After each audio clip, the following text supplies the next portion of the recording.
Шымкентте адам өлтіру және бұзақылық дерегі бойынша күдіктілер ұсталды. Шымкент қаласы полиция департаментінің қызметкерлерімен жедел іздестіру шараларының нәтижесінде адам өлтіру және бұзақылық қылмыстарына қатысты бар күдікті 4 адам анықталып ұсталды.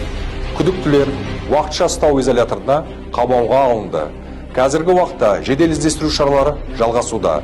20 қаңтарда 40 жастағы ер адам пышақ жарақатымен көз жұмды, тағы бір азамат ауруханаға жеткізілді. Аталған жайт бойынша адам өлтіру, бұзақылық және адам ұрлау баптарымен қылмыстық іс қозғалды. Күдіктілерді анықтау, ұстау мақсатында полиция департаментінің барлық күштері мен құралдары жұмылдырылды.